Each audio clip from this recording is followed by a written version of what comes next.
con ustedes. Los tres poderes enganchados uno con el otro. El judicial, el ejecutivo y el legislativo. En este momento existe en España un poder, el ejecutivo. El ejecutivo es el que lo organiza todo. Para bien o para Pone, quita jueces, pone, quita empresas, hace, deshace lo que tú quieras.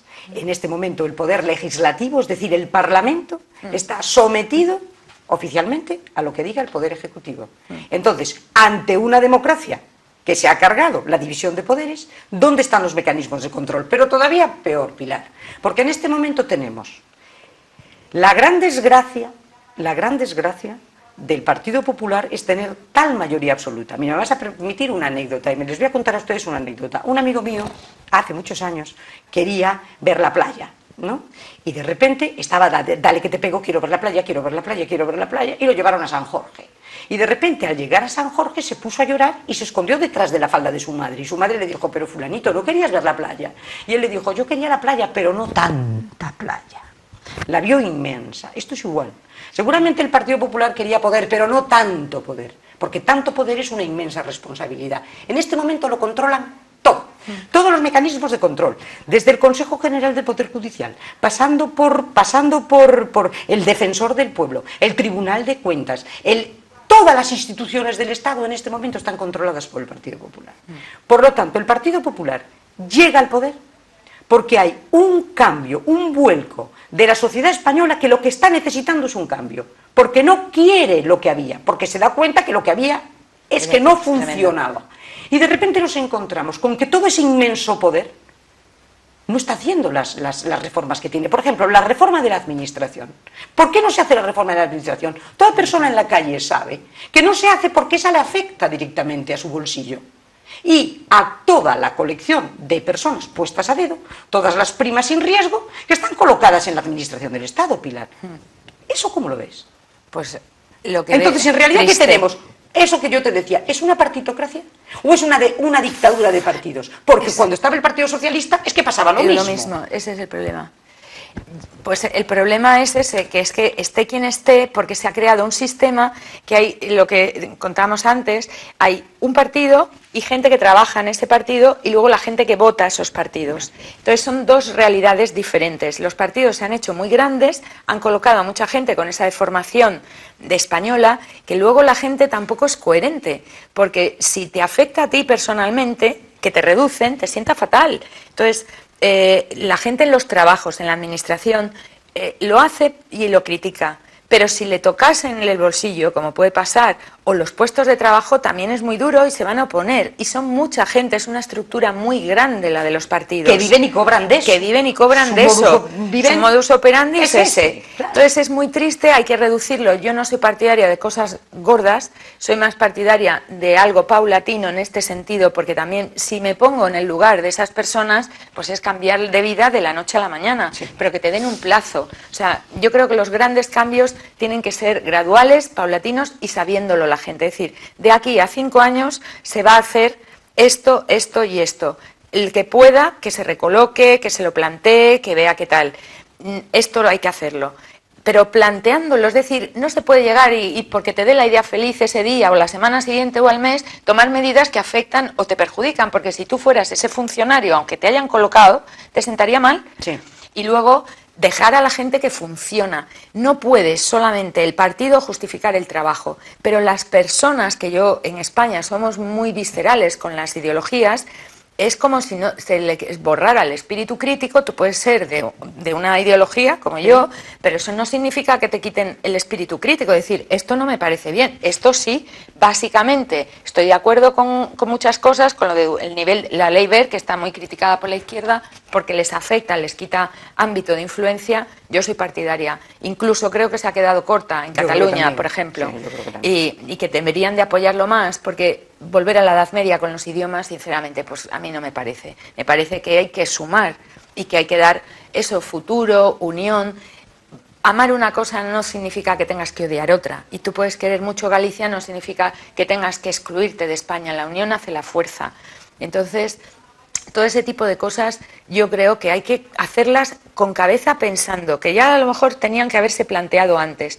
Por supuesto que la administración hay que replantearla, o sea, ayuntamientos, diputaciones, provincias, autonomías, que son como feudos, como pequeños mini estados, tienen más transferencias, tienen más competencias que muchos de los Länder alemanes. Pero en este momento 8.000, ciento y pico ayuntamientos en España, es que no tiene sentido común. Y lo que hay que hacer es una ley de planta, pero ya. O sea, no es cuestión de a ver quién se quiere unir, no señores. Ustedes se quedan reducidos a 2.500 ayuntamientos. Por ejemplo, hay ayuntamientos que tienen mayoría 14 personas o 20. Sí. Yo estuve porque había un terrenito cerca de Madrid y dije, voy a mirar.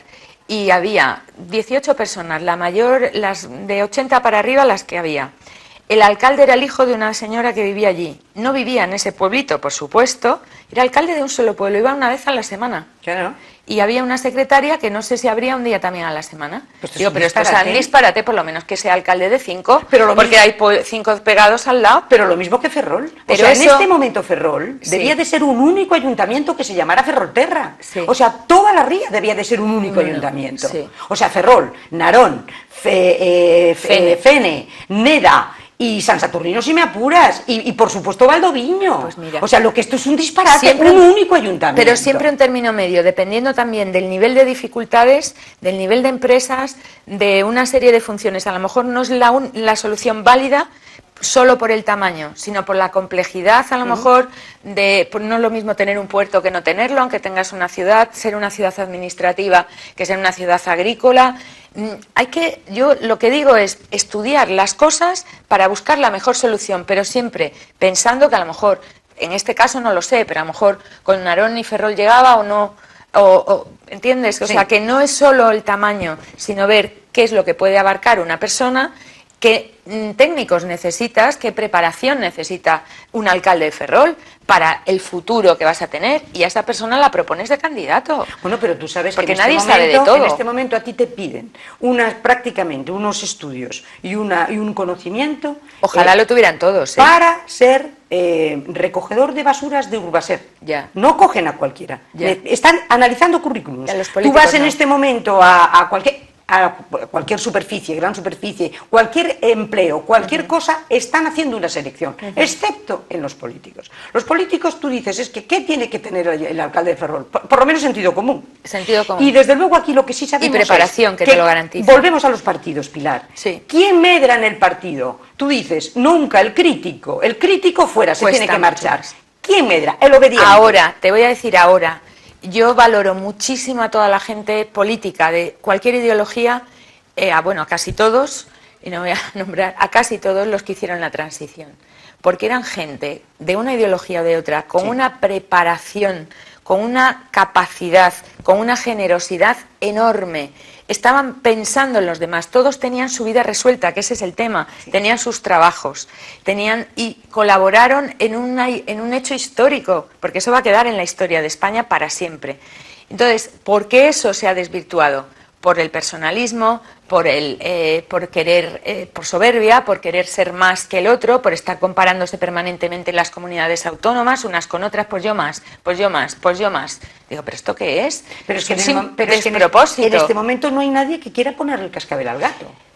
Y dentro del partido a lo mejor tampoco. Y dentro del partido a lo mejor tampoco. Porque... Entonces, ¿qué solución tiene? Tú hablabas antes de eso, la gente que vive del partido y por otro lado el pobre votante, el sufrido votante. Sí. Bueno, en este momento la gente que vive del partido ya se sabe. Sí. La razón no de Estado, como diría Maquiavelo, es la razón de partido. Por el partido se mata, porque el partido es el gran chollo, es la empresa, es la cosa nostra, se ha convertido, es la gran empresa.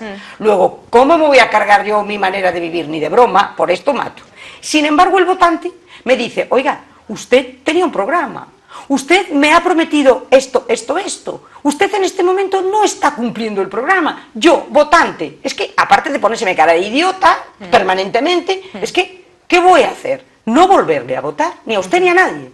Pero eso engrosamos la abstención, Pilar. Ese es el problema. ¿Qué se puede hacer? Mira, dos cosas que se han hecho bien. La parte económica, vamos a ponernos a juzgar, yo creo que en conjunto. La parte económica está muy bien hecha, porque el otro íbamos abocados al rescate. Bien. Eso se ha hecho bien y ha costado muchísimo. De Guindos lo está haciendo bien. A mí me sigue preocupando la deuda, que es muy alta. Eso es gasto de administración. La segunda, la ley de educación, que en mi opinión se ha quedado corta con los idiomas.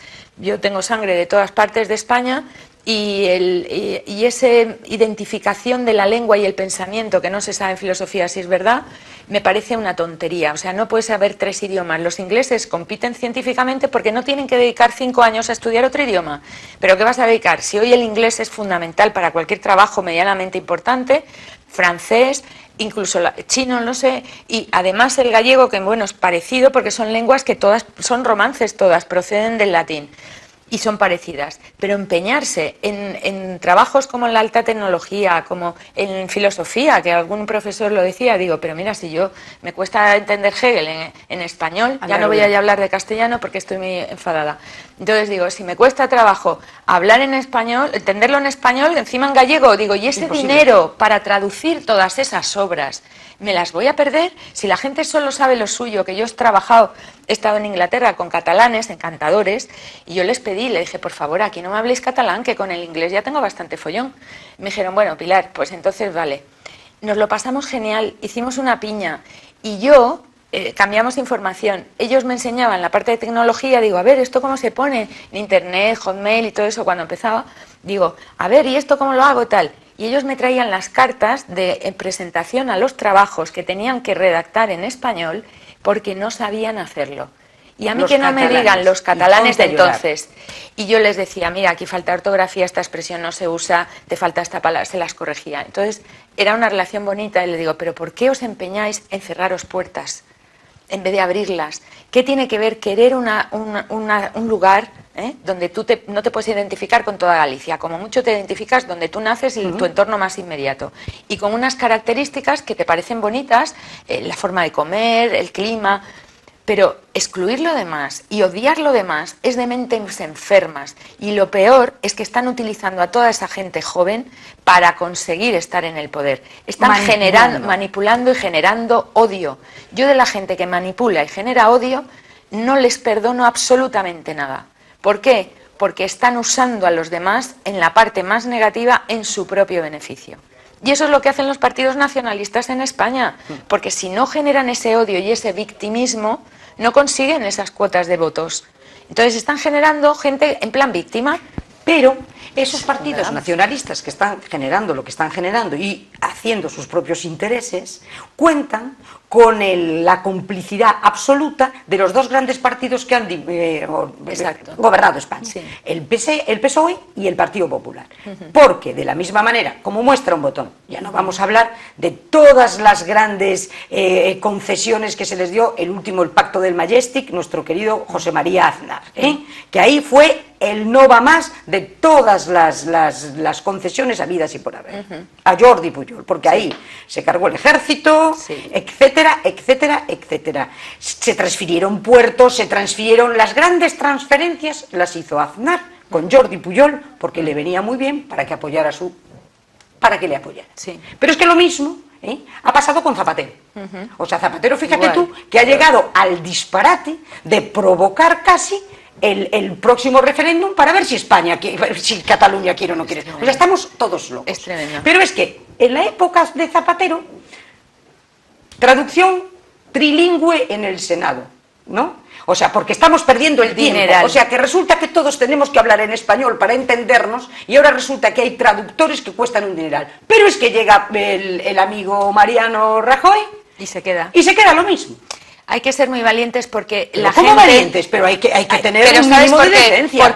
Claro, pero el problema es que la calle, esta gente, en general, calienta en la calle. El tema económico no permitía ese ambiente de revuelta social permanente en la calle porque se cogen 4 pitos, 2 sombreros y mueven 14 y parece que 400. Esa forma de protestar permanente, como cuando fue lo del Prestige aquí, todo ese tipo de cosas que parecía que se había hundido una armada entera, son exageradas, pero lo hace la gente que apoya a estas personas.